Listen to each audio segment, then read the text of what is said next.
Hello everyone, welcome to Cookie's True Crime Adventures. I'm back on YouTube. I've been away for 12 months. Been a bit of a journey.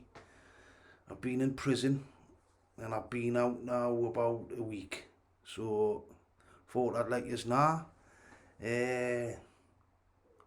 Don't know what to say really about the whole situation. I can't really say much about it apart from that I got released. Took us 12 months, but I'm quite lucky. These sorts of things can take years. In my case, I got a no further action with the drone incident. No further action. But 2 months after I got recalled, no further action. So I don't know, I had to wait for a parole hearing. I couldn't go for executive release, as people weren't supporting us for getting out and stuff and that. But when I got back in front of the parole board looked at my case and, what can I say, they said there was no evidence of me risk being elevated prior to me recall and after me recall, so they released us. So I've got my prison shirt on. It's alright, I like it. Still smoking the prison vape. These are the vapes that they use inside. They're normally black, but I've had it 12 months and the stuff come out, the black stuff come up the handle. So I'm still smoking the prison vape. My chest is a lot better. But I got no further action, and it was, what can I say about going back into prison? It was hard work. It was proper hard work. Normally, when I got into prison, I normally deserve it, you know. But this time, for the first time in my life, I was innocent. I didn't do no wrong. I didn't deserve to be back in prison. I got recalled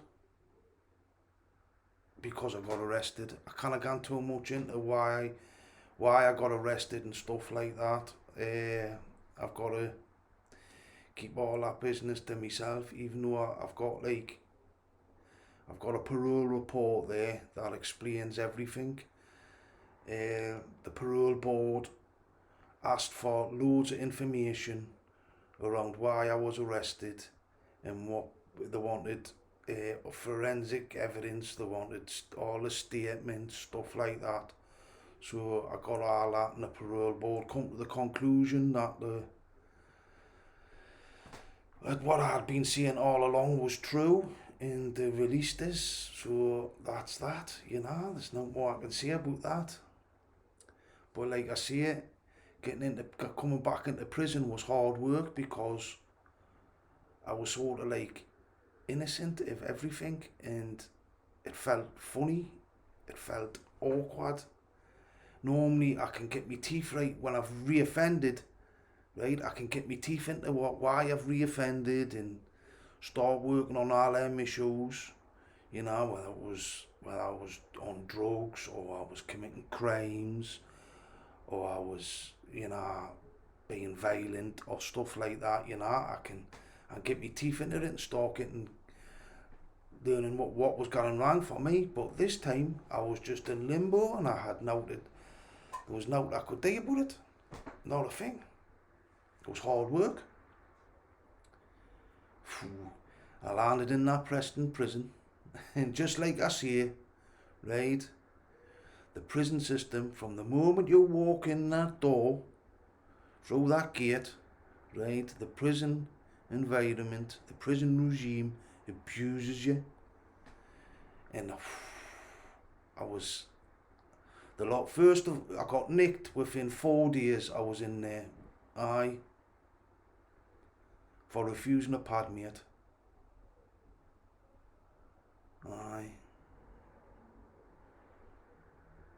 But I wasn't having it, you know. I couldn't have it.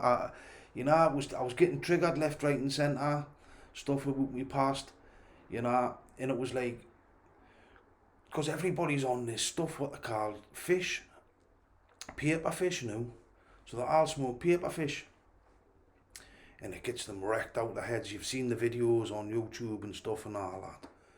In the store, you know, my pad mate was smoking fish and he started going into, well, I thought he was going to die a couple of times, you know, so, but I couldn't ring my bell and say, oh, look, yeah, he's dying and all that. I had to look after him, make sure I didn't spew, and kept checking his pulse and making sure he was alright.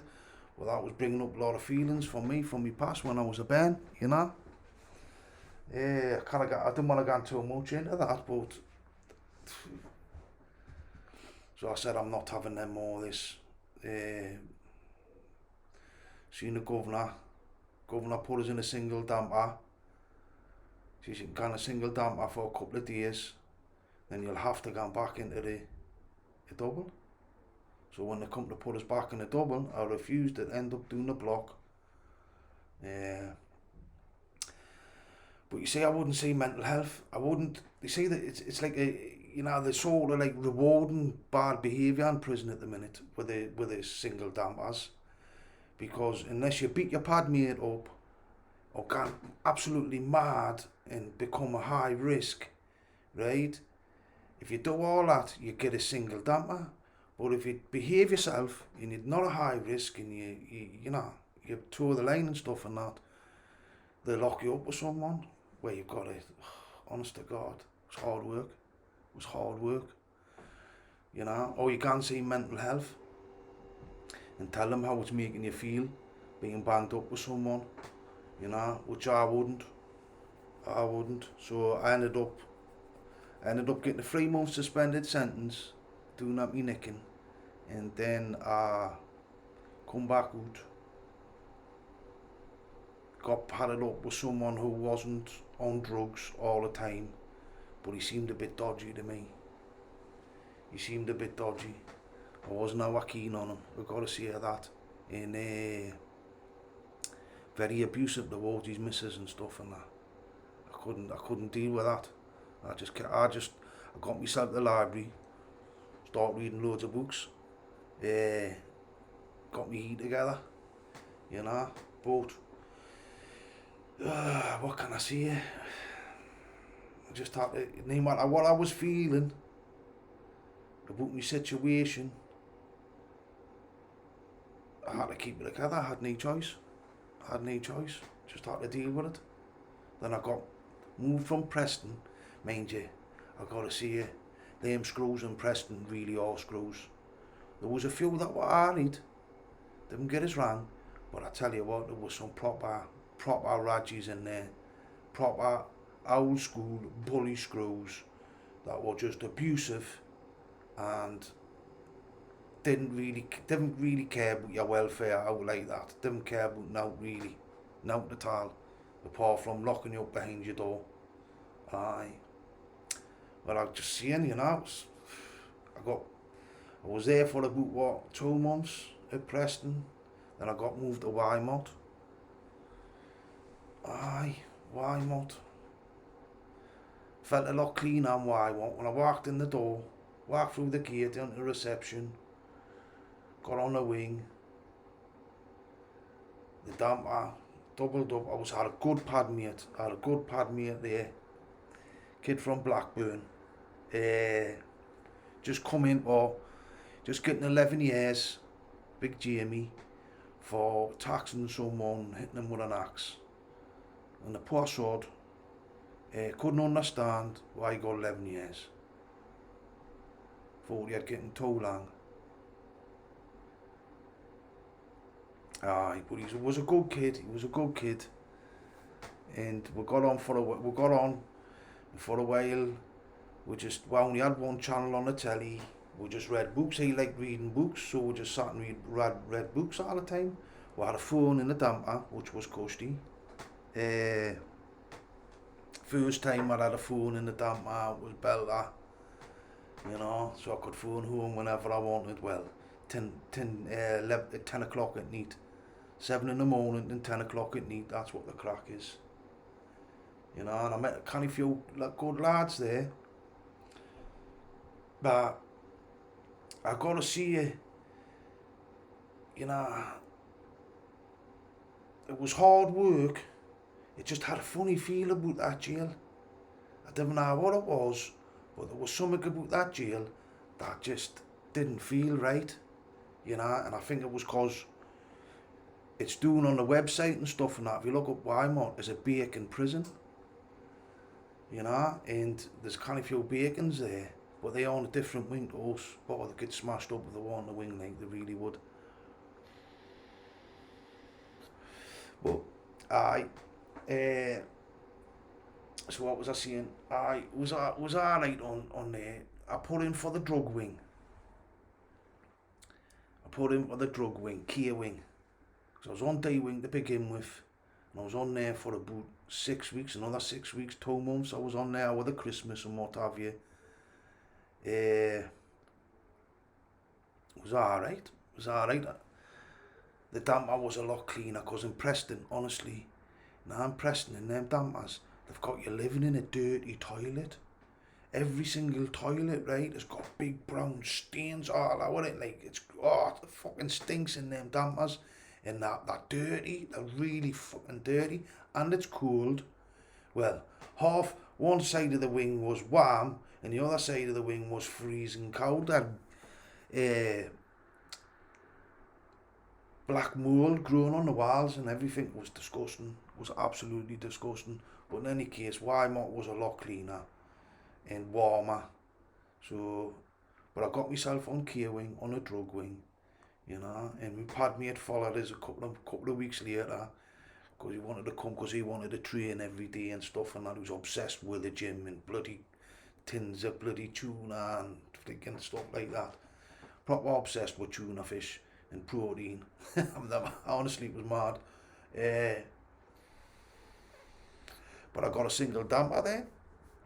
I got a single damper, and I sat and chilled out for the rest of my time. Went on drug groups every day. Talked about addiction. It was not like the 12 steps, gotta say, like, not like the 12 steps. Wasn't as good as the 12 step work I done in Durham, like, gotta say, when I was in Durham. But it was alright, it was a good environment. There was still people off their heads on the drugs and stuff and all that, you know, but code blues, I call them. Still a kind of few people getting code blues. But no, I just boxed myself off. Reading books all the time, hardly watch the telly, read the books, listen to talk sport, and just chilled out. But in all that time, my head was done in. My head was done in because I was back in prison, doing my life sentence again, thinking, am I gonna get out? Am I gonna get out or what? You know? I didn't want to really see it too much, like.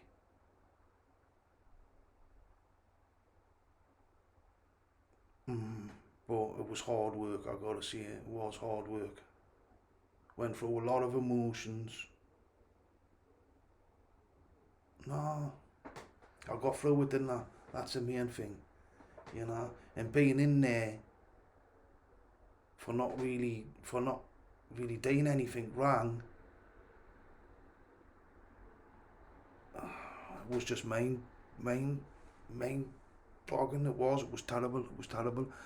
And like, I got in a kind of few with the lads, and there's a kind of few IPPs in there, you know, and like, I could relate to them much better than I could on my previous sentence and stuff, not my previous recall, because a lot of the IPPs are getting recalled for now as well, you know.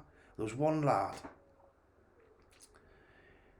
IPP prisoner, been out 9 years, was in a hostel. When he first got released, he was in a hostel for 2 years. He was in a pipe hostel for 2 years. It took him 2 years to get a house, to get a flat. He got a job, brilliant job, working for Network Rail. Full, all them years working for Network Rail, own flat, got a dog, got his car, the whole lot. Got drunk one night in the town, New Year's Eve. Got arrested for drunken disorderly. Boom, straight back in. Straight back in. Lost his job. His car's still on the street outside. All his stuff in the house got put in a skip. Right? His whole resettlement flushed down the toilet. I mean, what the hell? What the hell? And not just one lad that. Another lad, right? The same thing. You know, more or less the same thing. You know, he's been out years, his whole life. You know, just took away from him. Boom, all his stuff in his house, put in a skip. His car, he's had 2 cars, because he had a couple of recalls. 2 cars left on the street, and all his stuff, binned, put in a skip and gone. And this is common. 25% of the prison population are on recall. Now, I gotta say, yeah, some of them will deserve to come on to be recalled back to prison. But you know, most of the ones that I met didn't deserve it. Could be managed in the community. I mean, it was honestly because I always think if you get recalled from probation, right, that there has to be very good reason as to why you've been recalled. I always thought that if you're not doing any crime, if you're not having criminal relationships, and you're living a good lifestyle, and you're straight as a die, then you've got now to fear. But it's not like that. It's not like that. It's not. And like I say, 25% of the population in prison are on recall, and it's disgusting. These IPPs, I gotta say, it's disgusting what's happening to them. It really is. I mean, you've got the UN investigating them now. The unusual torture. So the British government have been torturing these IPP prisoners, and this is what the crack is. So because the sentence has been made illegal, and it's illegal to be keeping them in prison. And all them that are on licence at the moment outside shouldn't be on licence. It's illegal, right? And this courtyard, and this has all been done in British courts and said all this is illegal, and that, you know, they should be resentenced. But the British government, like Dominic Raab in particular, right, refused to let these people out. I mean, you're talking 5,000 IPP prisoners who've done decades of their sentence and all that for crimes. Yeah, they'll deserve prison sentences, but not to be deemed. There was one who got a 2-year tariff, done 17 years. 17 years in prison, 2-year tariff. Well, I mean, what can you say about that? You know? So the UN's getting involved now, and they're doing a proper investigation of it. And already the UN's saying that these people have been mentally tortured, and it's against their human rights about what's been happening, and that they need to all have their sentences and licenses overturned, and all of them need to be compensated for the misery that they've been put through. So I think that's what's going to happen to all IPP prisoners. You know, I'll get the article out from the Inside Time, and I'll do a thing on Inside Time, you know, to run the IPP prisoners, you know, because it's bang to order, it really is. I mean, being in prison when you don't deserve to be in prison is a really awful feeling, and I know that now. I know what that's like, what that feels like, you know, it's absolutely terrible. It really is. But in any case, I'm out. Right, I'm not going to be getting involved in any conflict, right? I'm not getting involved. I'm not be talking about people. I'll talk about myself, right? I'll talk with some of my pals. I'll talk about whatever, but I tell you what, I'm not getting involved in any more drama.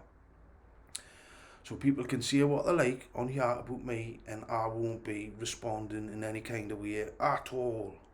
I mean, who can blame us? You know, who can blame us? I've just been recalled. Honestly, it was a big shock to the system. It did feel like I had went home. But the weight of that life sentence on you, I forgot what that was like. I had been out that long. Another year in there, and I would have been back. It would have took us, I mean, I could feel myself after a year. You know, I was dealing with a lot of depression and anxiety. And because I wouldn't accept my situation, you see. I wouldn't accept it. But if I had to get knocked back from the parole board, that would have settled us down. And I would have just, I think another year after that, I would have been back to where I was when I was doing my life sentence, you know. It takes me a bit that long, you know, to settle back into prison. Because you didn't accept it. I wasn't accepting that it was what was happening to us and that, you know. And I'd done alright, and there was no reason to be putting me back in prison. And the way I look at it with probation, the way they're going on is, they've got a job to do, but you know what it is? At the time of my arrest and the time of my recall, if I wasn't manageable at that time, then nobody at all on probation is manageable. It's as simple as that. I stand by that. But like I say, I won't be responding to any garbage on this YouTube. I've been watching all the YouTube.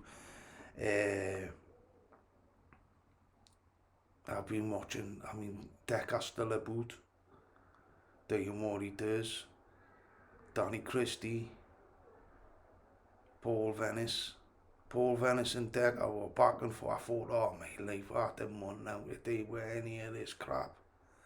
That's not why I come on YouTube in the first place. I come on YouTube to talk about offending behaviour, to talk about my lifestyle before I got put away for a life sentence. You know, I want to talk about how you can sort out all them criminal faults in your head so that you're not reoffending anymore. To move forward in your life in a way where you're not committing crimes. That's what was my whole thing. So that I can show people in a public way that I'm no longer a risk to the public, and that people like me can be released from prison safely.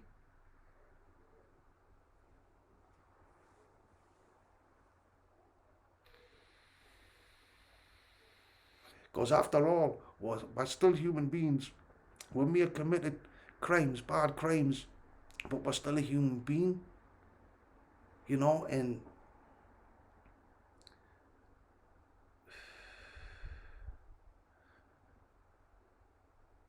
we should be, we deserve to do the prison that we've done. But we also, if we reform and we want to reform, deserve a second chance. Aye. But I am buzzing that mood. Aye. But I don't know what I'm going to do on YouTube. I'm going to do some inside time stuff. So, but it's a waste time tuning into this channel, right? If you think you're going to get drama and me responding to garbage, because believers, I'm not doing it. I couldn't care less what people say. I didn't care less really what was being said of us last time, you know. So I'm not really bothered this time either. Aye. but I'll start putting up more videos documenting my way, what's happening to me, and where I am now, and what I'm doing right now, and stuff like that, you know. Moving forward in a positive way. That's what it's all about for me. Aye. What else was I gonna say?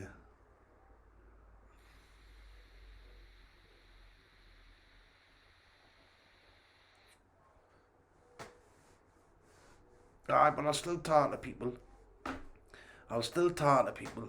And last time, right, no one was controlling me last time. I was just trying to defend myself. That's all.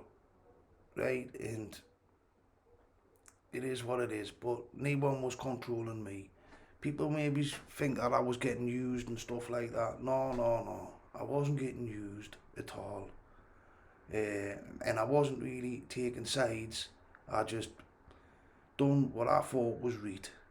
Right? It's as simple as that. And I'll still stand by that. I'll still stand by everything I said and everything I done.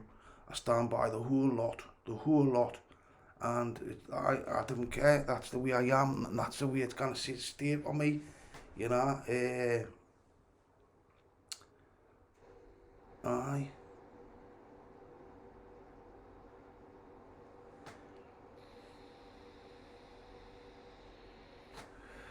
So, folks, this video's getting a bit long, and you're probably bored of hearing what I've got to say. But you know, I'll come back on and I'll talk some more. It's my first vid, and I'll see what happens. See if I can get me mojo back and start talking about stuff again. Alright, folks. Just take care and I'll see you next. Bye, everyone.